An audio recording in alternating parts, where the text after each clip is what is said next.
This material is made available to you by or on behalf of the University of Melbourne under Section 113P of the Copyright Act 1968. It may be subject to copyright. For more information, visit the University Copyright website. Learn more stuff, particularly I find as an engineer.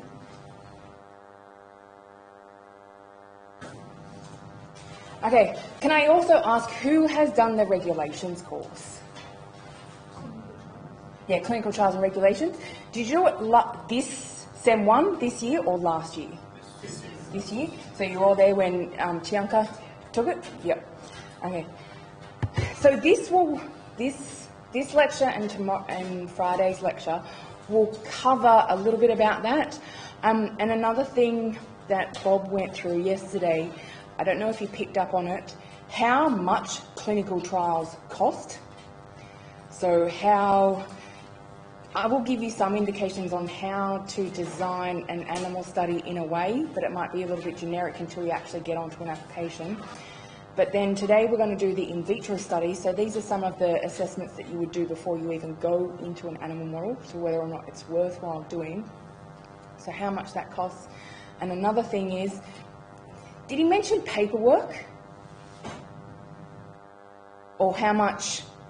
So I'm pretty sure Tianka mentioned it in regulations last year about the quality control systems that have things set up. The reason why I say that is because this lecture is one of the ones where it is text heavy, but the reason why it's text heavy is because some of the things I have taken directly from the standards, and I've taken it directly so I don't summarise it and summarise it in the wrong way. Because as you'll find with the regulations, it's very much to do with wording. Sometimes it's how you interpret it, sometimes it depends on what you actually decide to test, and it is very word heavy, so that's why I've done that. So, who has edition 3 of the textbook as compared to edition 2? Pardon? I guess the reason why I'm saying it is because most of the times I try and give you the chapters from both. This one here is only in 3. It's a nice summary in a way of also explaining how much or how far biomaterials, biocompatibility, testing of materials, developing of materials, and how that all fits together has come. So edition 2 came out in 2004. Edition 3 came out, maybe it was 2011, 2012. So there's a few years. A lot of the fundamental stuff is the same, but a lot of the applications is different. And with the standards and regulations and testing, a lot of things do change over time. So there is a nice summary of how things have changed and what some of the future has in this chapter in the 3rd edition of the book. Then, as usual, I've taken information from here. I have also taken a lot of information from the standards, and I'll get to that in a sec. So, assessment of biocompatibility. I've introduced you to what different biocompatibility terms, one from around 1999, and one that had been developed by the same person, but extended a little bit further. So it's developing a material that behaves a particular way for a particular application, which is paraphrasing it. But we're really looking at 4 main factors that are going to impact on biocompatibility. So is the material toxic? Are you going to implant something, no matter what the material is, and it will kill the cells, kill the tissue around it? If it does that, you're essentially killing what you're implanting and what it's meant to be interacting with. So we don't want that. The extrinsic organisms. Does anybody have an idea of what that refers to?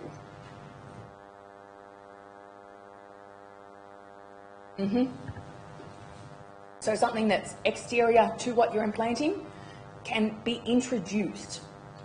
So whether that has to do with somewhere along the line of manufacturing your device, manufacturing the material, something to do with surgery, I try to touch upon with some of the material surfaces, depending on how they are, different things like to attach to them. Have you created a material that bacteria likes to adhere on a little bit more? Have you created something that bacteria will repel from?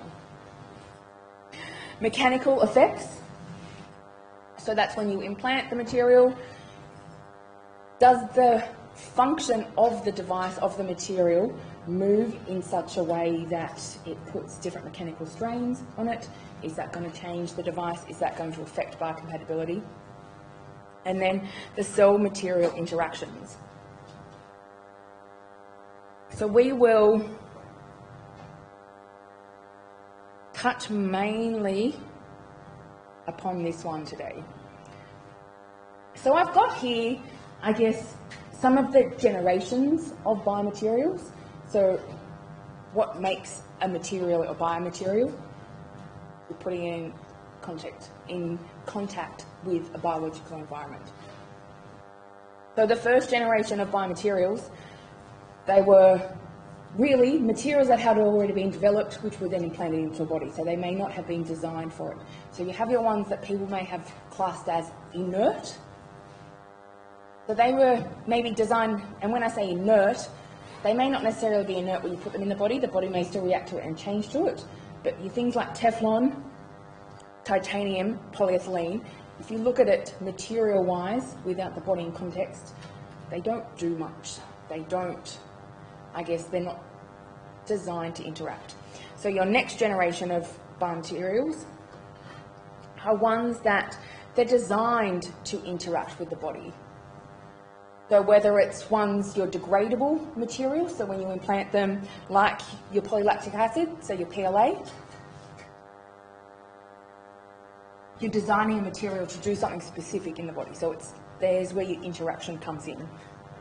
Your bioactive glasses, so some of the bioactive glasses are put into hip implants to stimulate osteogenesis, so to stimulate bone formation.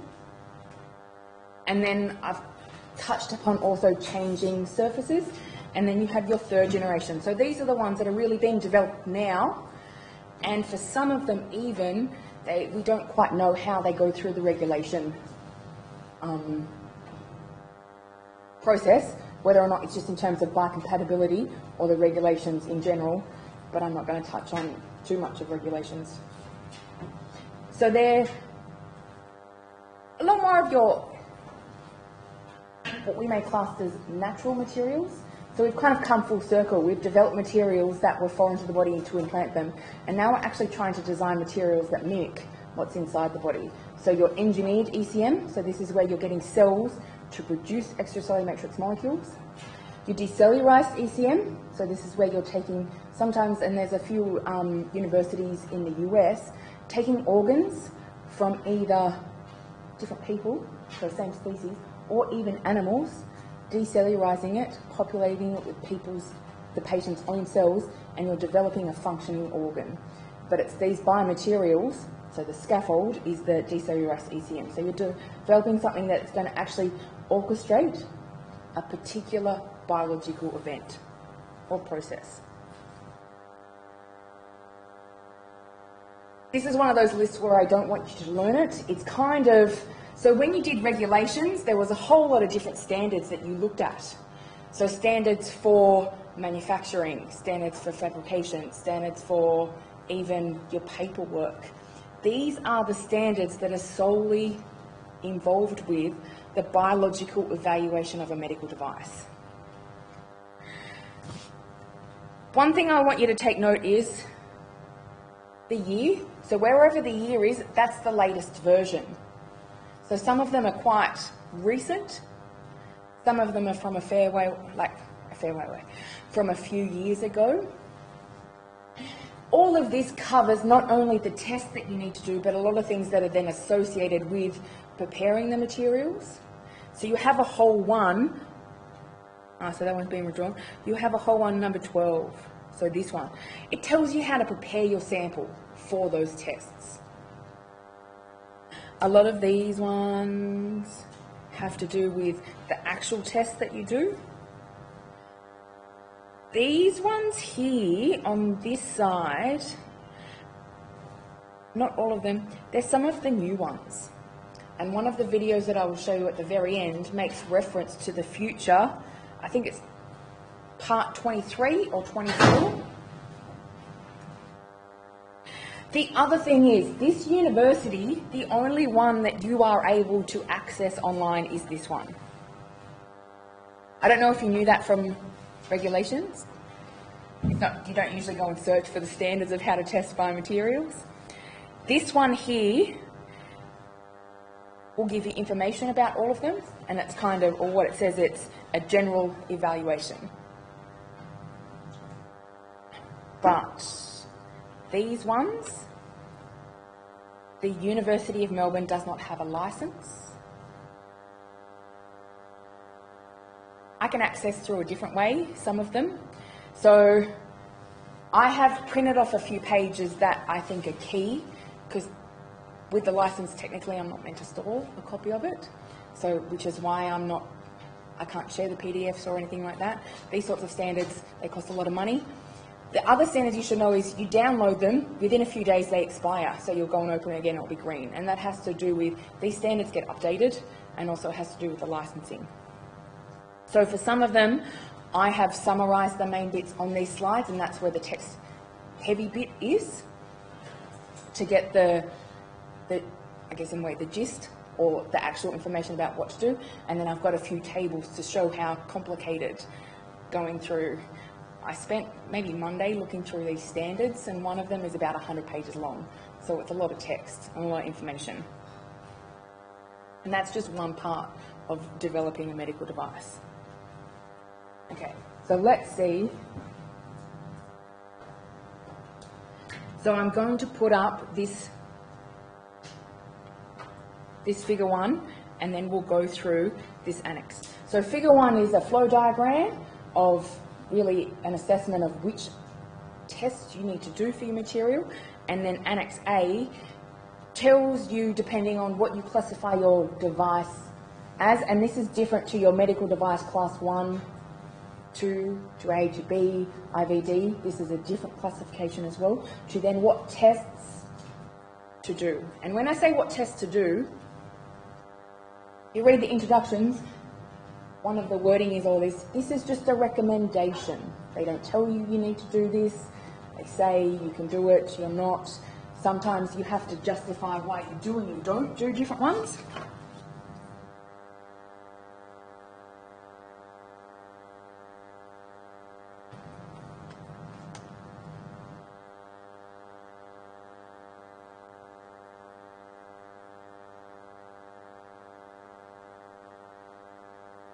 Is that readable or not really? It's quite hard.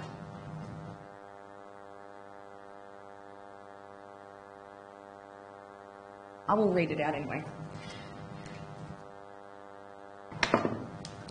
So you start here. The first question, is there a direct or indirect patient contact? So are you developing a material, device that comes in contact with a patient? If it's no, you don't need to do any of these things. So if you're reading this standard, the answer is going to be yes. These numbers here on the side refer to terms within the kind of like a glossary or a terms index. So it's really giving you definitions of what they class as direct, indirect, and then different words within each of these sections. So you'll go to yes. Then you have to obtain physical, chemical information and consider material characterization. So there's a whole standard on how to characterize your materials. Then you move on to this one. So the next lot of questions essentially ask you, are you making something that is exactly the same as something else? If you are, you end up here. So is it the same as a device that's on the market, i.e. the same formulation? So if you were to make a polymer that has a different catalyst, technically that's not the same. Same manufacturing, exactly the same. Same manufacturing, same sterilization. Same geometry and physical properties. Same body contact and clinical use. So if you...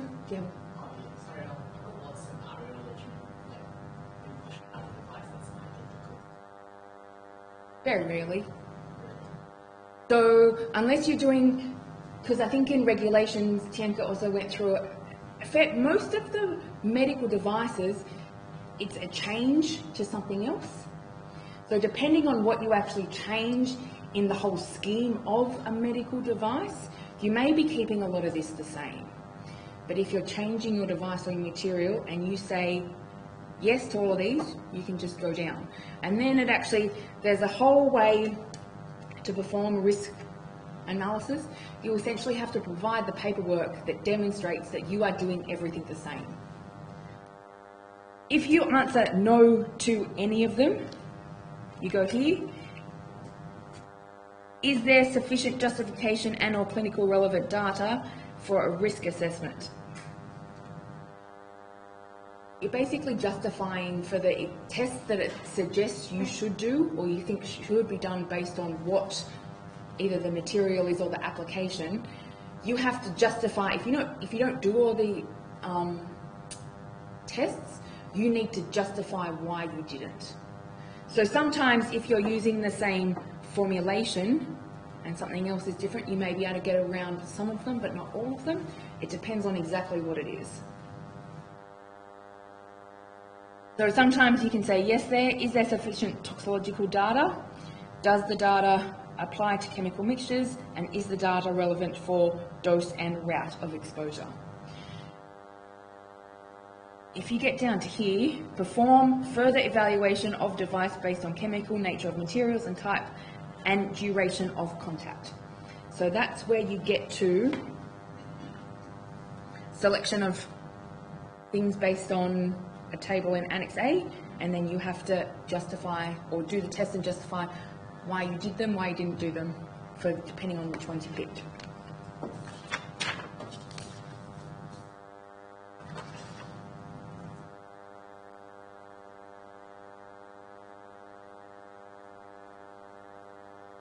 So this is a table. Tianka would have touched, I'm pretty sure you touched upon it in regulations, yes? So remember, it's a different classification. This is a different classification to the medical device. You're actually classifying the material device or whatever you're testing, what it comes in contact with.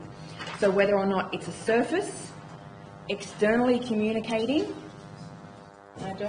there's another half of the table, but I'll just show you when I put it up. And then it's got implanted medical device. You then say what it comes into contact with and how long it comes into contact with for things. Depends on what device it is. I've listed a few of them. I'll put it back onto the slide. So have a think about what they would be if you were to classify. I guess the main thing that I want to, if you have a look at what the tests are, doesn't matter what it's characterised as, what it comes in contact with, or how long it comes into contact with the body. You should, or it's kind of recommended, physical and or chemical cytotox, sensitization, irritation, and then there's a lot of ones. I'm also going to cover blood, because pretty much it doesn't matter how short of a contact your device or material comes into contact with blood, you need to look at hemocompatibility.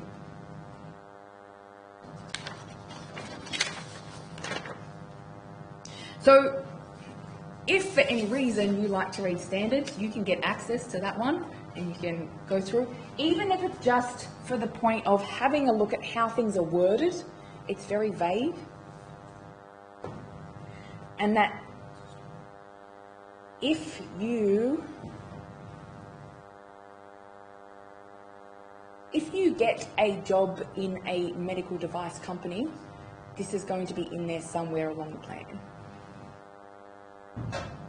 So while a lot of it seems like a lot of paperwork, it's something in industry that is extremely relevant. So there was I guess I didn't say this in regulations. When I graduated, there was 5 of us that did the exact same degree. I've become an academic. The other 4 have some sort of regulation job and do this day to day. Not all of this, depending on what their job is, they do different aspects of it. But in terms of the biomedical industry, this is very, very relevant information.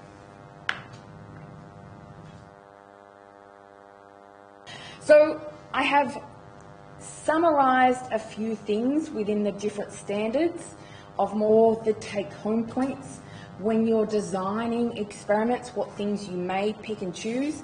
Like I said, all of them say, we recommend you do this, you need to show why. A lot of them is justifying why you pick what you pick, why you pick some of the variables. But this standard goes through in vitro cytotoxicity. So really, is your material cytotoxic? How is it classed as cytotoxic? What bit of it is cytotoxic? A medical device will end up, you will want to do in vivo studies, but it's these initial studies that will, in a way, screen your materials as well. If it's shown to be cytotoxic in one of these experiments, they are probably not going to give you ethics to do a study or a clinical trial in an in vivo model. So it's a lot of this in vitro experiments that you need to have to demonstrate that you've done enough preclinical stuff, preclinical exams, to take it to the next level.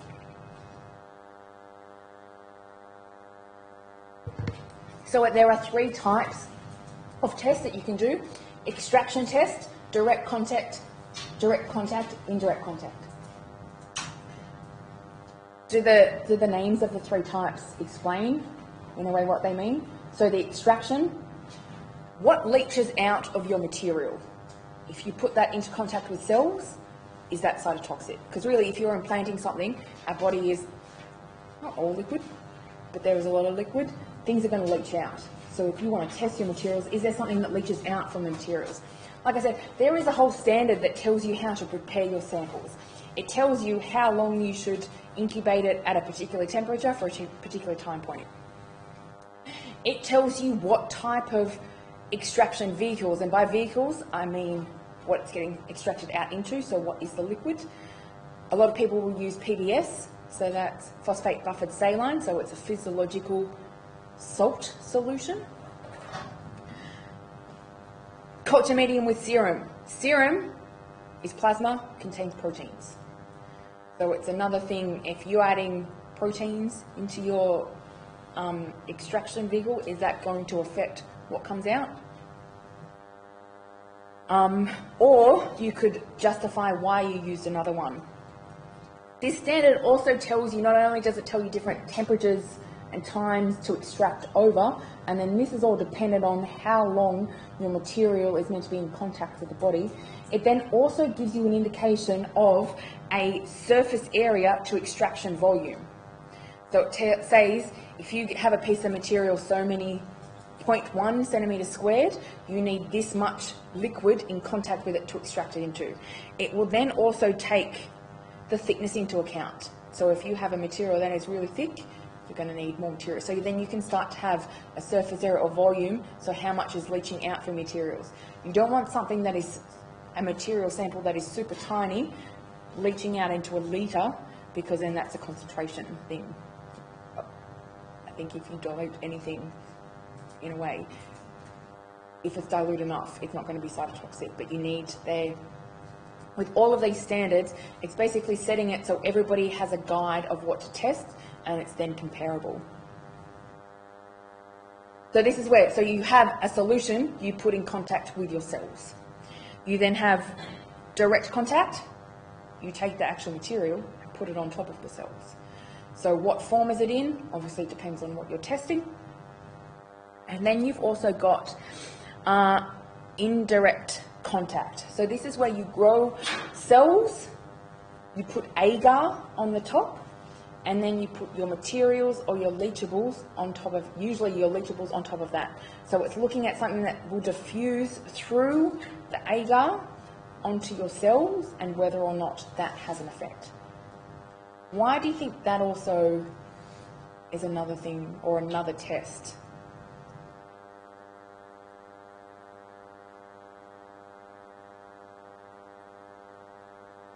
I guess in a way, if you've done all of these, or if, so I would probably do extraction test first, then indirect, then direct, I guess in terms of what your materials are actually coming into contact with. The agar is a layer in between, or the agar is something that you're leachables is going to diffuse through. So is that a way of simulating to a degree tissue that it can go through? So can your leachables travel and come into contact with cells? It's just a way of simulating something in the lab and making it similar to the body to a degree.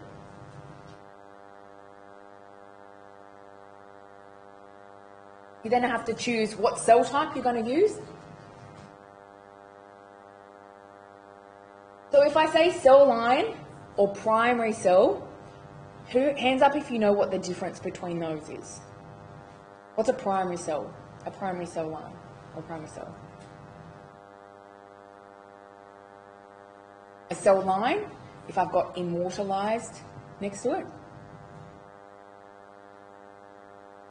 So an immortalized cell line is a cell line that actually has been somehow chemically modified, so the cell can just keep on growing and growing and growing and growing and growing. And depending on which cell line it is, you shouldn't have changes in the cell no matter how many times it replicates. So cells are going to, you have one cell, after a particular amount of time it will divide, and you get two daughters, and then they'll divide. So a cell won't just be by itself, so it will be, after a particular time point, it will divide and make a new one. So an immortalized cell line, in general, what the mother is will be the same as the two daughters. Not always. That's where it depends on which cell line you pick. A primary cell is a cell that has been derived from tissue. So whether or not you've got someone's skin biopsy, digested it and isolated the fibroblasts out. So the difference between which one you should use, designing experiments, who thinks experiments should be repeated?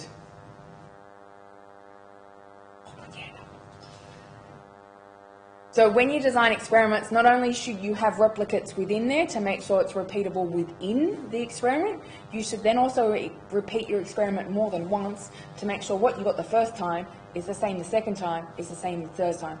Particularly if you're developing medical devices, if you do it once and go, this is what it's going to be all the time, they're going to want to, and along with the paperwork, you need to show that things are reproducible. So not only do you want to show it's reproducible of what you're making for the material, the tests that you carry out also have to be reproducible. So in terms of a cell line that's immortalized and should be the same as compared to primary that's being isolated from a patient, you're adding in another level of variability using a primary cell line.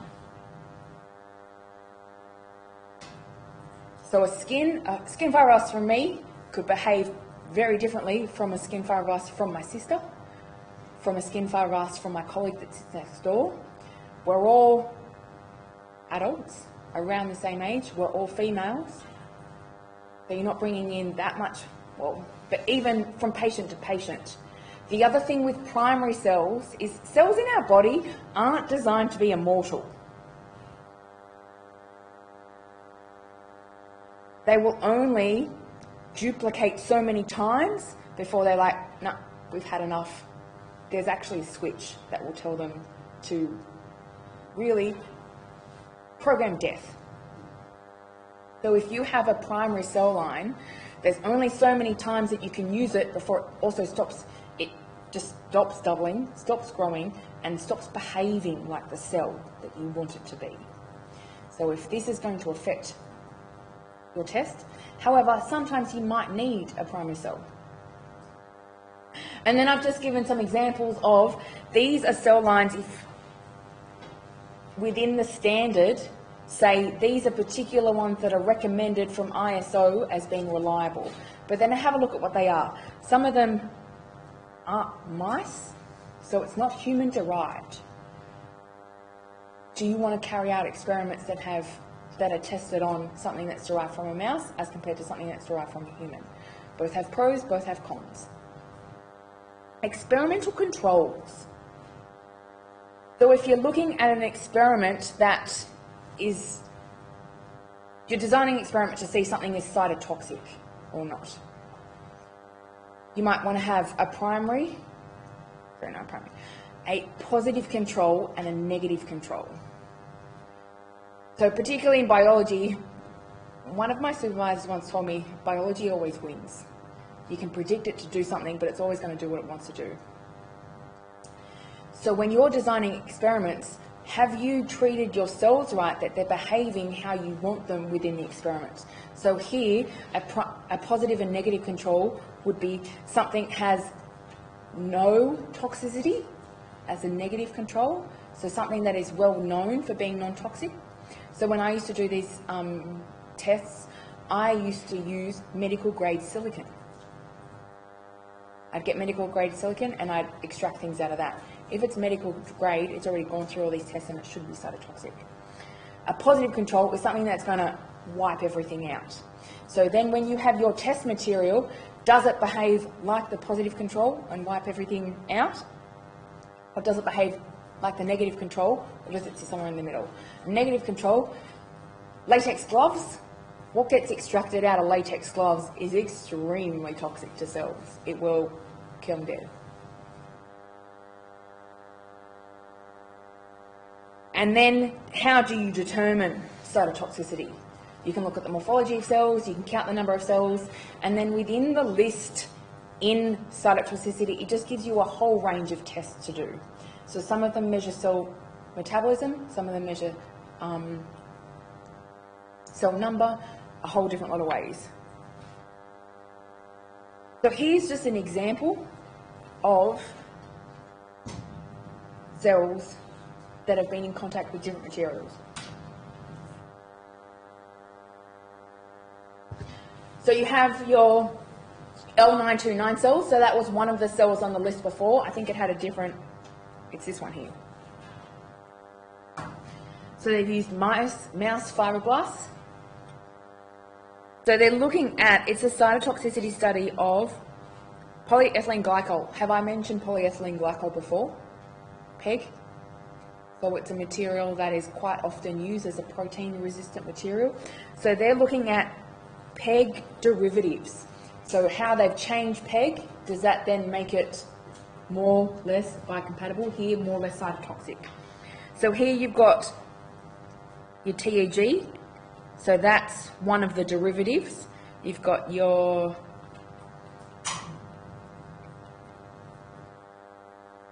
so that's a type of PEG, and usually numbers refer to the molecular weight. And here is your positive control. So your positive control, which they've used cell culture medium.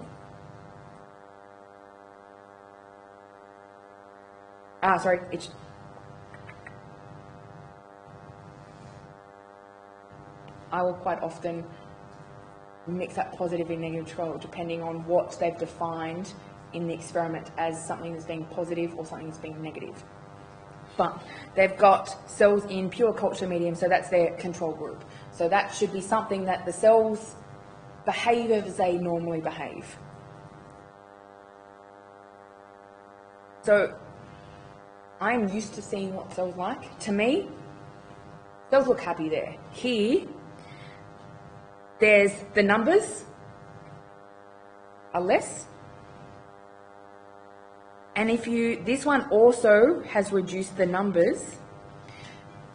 Do you know what I mean when I say cell morphology or morphology? So the shape of the cells. So here, you still get them nice and long and some of them a little bit rounded. If you were to draw what they look like on here, it's roughly the same. There's just more on this one than there is on this one. Here, I don't even want to trace it. They're not elongated. They're kind of blobby, and you can see it might come up better on the actual slides if you download them online. But there's just little dots, so they're all punctated. So that, to me, is something that looks very, very unhappy. So compared to the positive control, so this reduces number, so it might be cytotoxic. To me, that's killing the cells. So then you would also quantify it.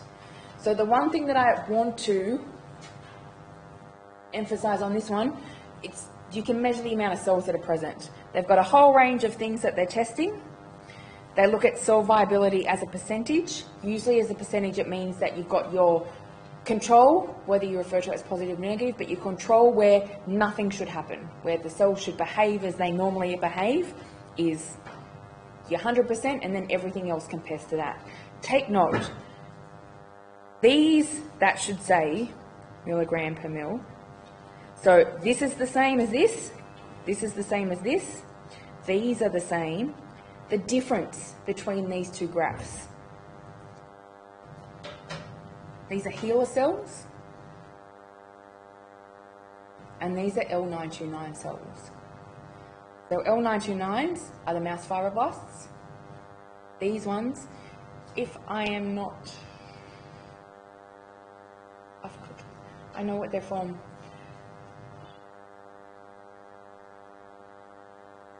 I will tell, when I bring up the internet, I will Google it. But it's a well-known. Yeah, I think so. I don't know them because I've never, like, it's not run on the top of my head because I haven't used them. But you've got a human cell line, you've got a mouse cell line, you've got fibroblasts, you've got a cancer.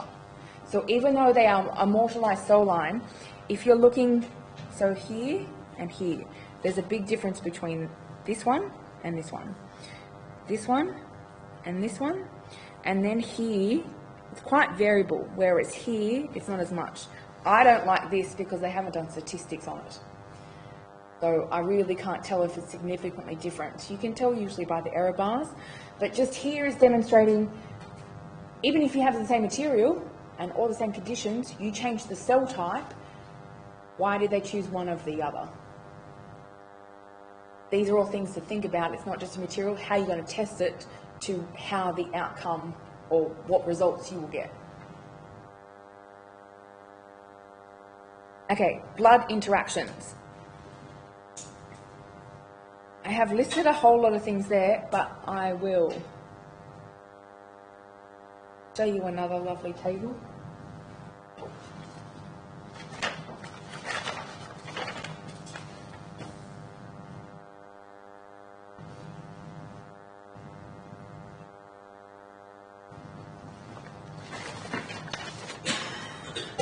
So this is a table for circulating blood contacting devices or device components and the categories of the appropriate testing for consideration.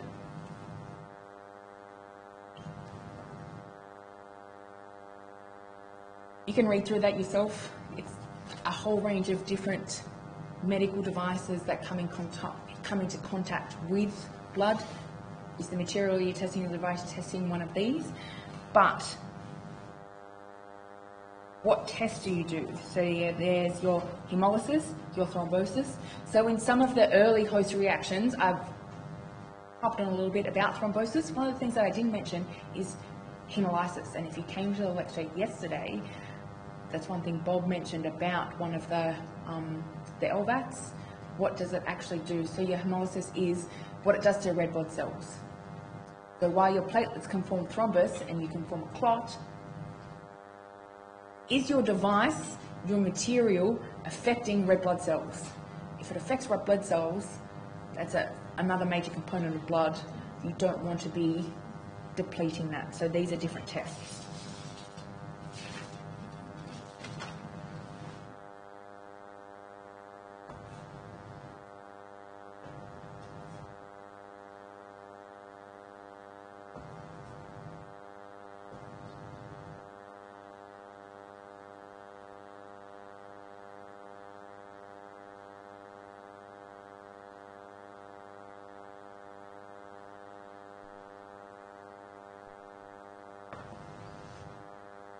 So your table 1 was that table that I just showed you. So that's one component of that standard. That standard then goes and lists a whole lot of in vitro and in vivo tests. I'll go through with the in vivo tests on Friday, but the in vitro ones, hemolysis, thrombosis.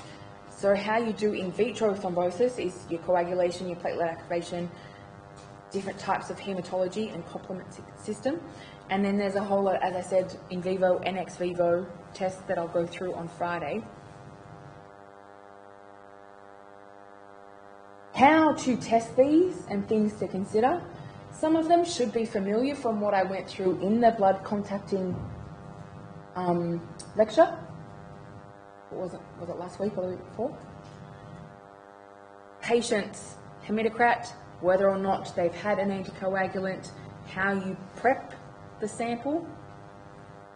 How can Hemolysis, so how can disruption of the red blood cells be caused? Osmotic differences. So if something to do with your device, whether it's a leachable or something, I don't know, does it change the osmotic pressure or the osmotic conditions? Osmosis, change of salt concentration, water either goes in, water goes out. Do you blow up your red blood cells or do you suck all the water out? So that's more of a biological thing. Well, not biological, but it's a chemical process. Mechanical forces. So blood pumps. So Bob talked a little about the LVAT. I have a colleague in Sydney that one of his research projects is to develop the actual, like he's looking at the motor in an LVAT, and I'll go through a little bit more. Moving parts. Is that going to squish the blood cells? If you have a motor, motors, they're connected to something. So something is going to be moving, and then there's little bits in between that will have bits that, I'm not a mechanical engineer to describe it, but you'll get,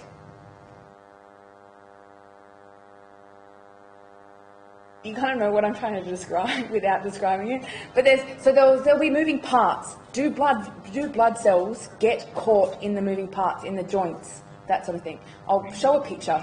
Pardon? I guess that's the way. I will find a picture to show you and I can point it out so you know what I'm explaining. But one thing that they do, they crush cells. Do you want to crush your red blood cells? I think the answer to that is no. So these are different ways that you can cause hemolysis.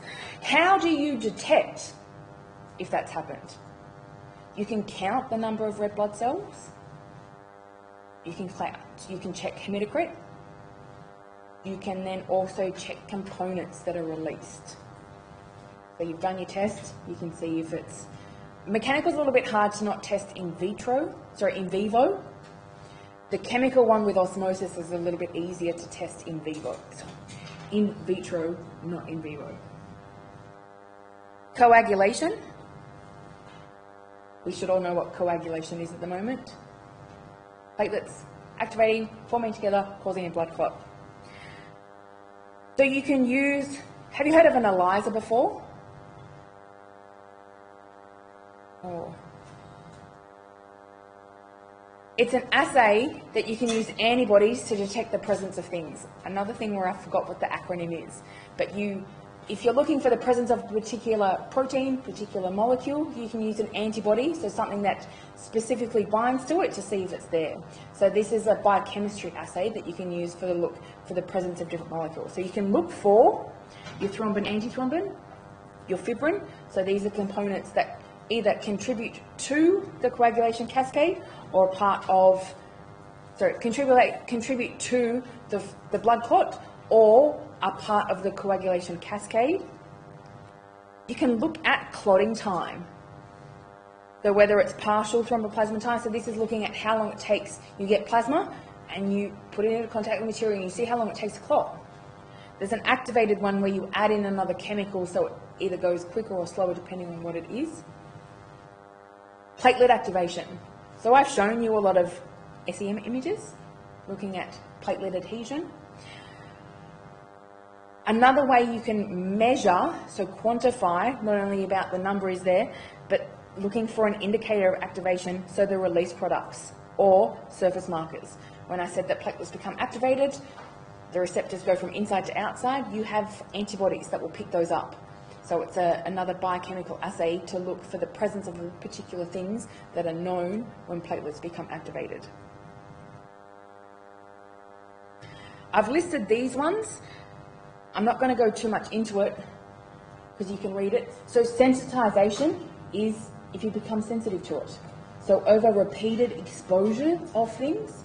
So one example of that is I said, even though it's not a medical device, it's a material, latex gloves, the extraction, if you extract a bit of latex into solution and it will kill cells. I know a lot of people who work in labs that have built up latex allergies. Or we have other types of gloves that we use in labs have built up become sensitive to those chemicals for long-term overexposure of a component of those materials. So irritation, does it irritate you? The other thing with these two tests, as I've mentioned, this one can really only be done at the moment via an in vivo assay, though sometimes it's listed you can do in vitro. So because this is listed as one standard in itself. But with the irritation, they're now starting to develop some in vitro models that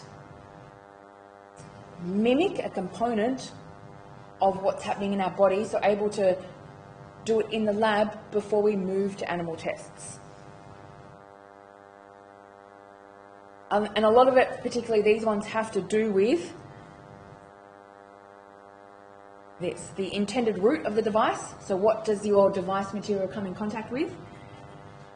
The nature of it, the degree, how many times, how long for, and the conditions of exposure. So really the in vitro tests are these ones. This is kind of a summary. I went through this one, and I went through this one very briefly. I didn't really go through this one. Genotoxicity, does your material change the gene, change the DNA of the cell? So there's particular in vitro kits that can measure these sorts of things. So do you damage what the cell does downstream? Carcinogenic, does it cause cancer? Reproductive toxicity, particularly for these two, it's another one where before a lot of it could only be done with in vivo studies, and they're now starting to develop things so you can do it in vitro before you move in vivo. And then these are ones that really aid those, but they're all part of the medical device standards in the 10993. Okay, I have some quick.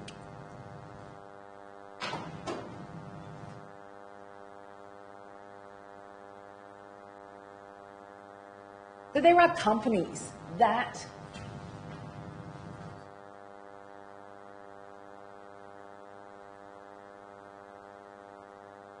because this medical device testing, one, you need to be knowing exactly what you do.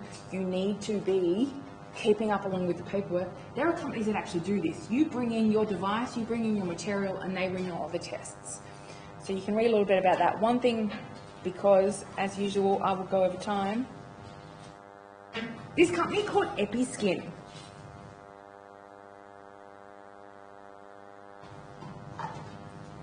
If someone has a device on them, I want them to quickly Google, have a look at what company has started this one.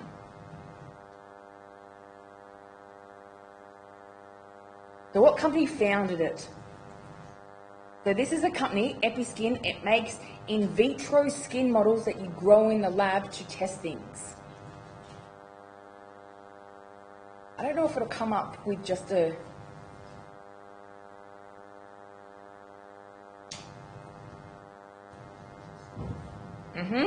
L'Oreal. So this is an example of a cosmetic company that, in response to testing on animals, I'm not saying it's material, it's a cosmetic, rather than testing on animals, they have come up with in vitro skin models to test their cosmetics on. I clicked on this one, biological evaluation of medical devices. It can test cosmetics. Cosmetics, you want to see if things are irritating. Can it do the same for medical devices? So in May 2019, there was a seminar about biological evaluation of medical devices. So this is having a look at, we have these standards, we have these tests that have been around for so long. I've mentioned a few of them, can only be done in vivo. And I will mention some of the limitations with in vivo, or you may have heard before, animals aren't humans. Some things you can test in humans, some things you can't. do we want to be doing all of our animal testing in animals? Sorry, do we want to be doing all of our tests in animals? Are there some things that we can do in the lab beforehand before we move to an animal? And here is they gave a lecture entitled Updates to the Future, ISO 993 standard, 23. So 23 wasn't in that great big list that I gave you. And it's got to do with in vivo assessment of the in vitro assessments to support biocompatibility and perspectives for sensitization potential. So if sensitization is something that builds up over time, can you now do this? They're trying to develop tests that you can do that. So these are thinking of things in the future of how we're going to test our medical devices. So coming up with an alternative.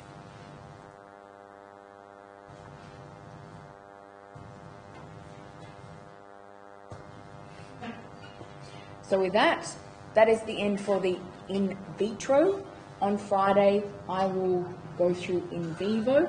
So this is another example of the other day where I put up a meme that my friends, my colleagues' class had made about biocompatibility. Is this from Pokemon? No? Okay, see, that also shows you how much I know about this.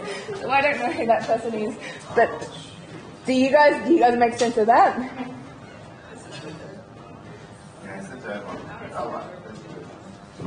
So I have one more for Friday's one, but they came up with memes to really explain biocompatibility. And I guess you can tell me if I've interpreted this right. Is it you develop a material, you're meant to test it this way, and it's really, well, the ISO 993 standards will only show you so much. They won't. You have to standardize it, but does that actually mean that your device will work? Does it test everything? Have I interpreted that wrong? Pardon? Of course not. Or close enough? Okay. It's like it's a thumbs up, it's a confirmation. You're doing all right. Ah, necessarily okay. He's not being done. Because the host immune response is just going to take over? Okay. I will, if there are no questions, everybody's...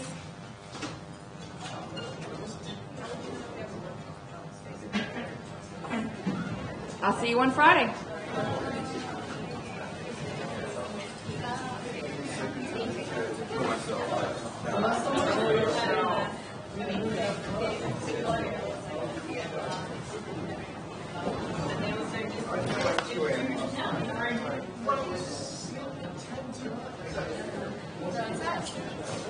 It's not as if the architecture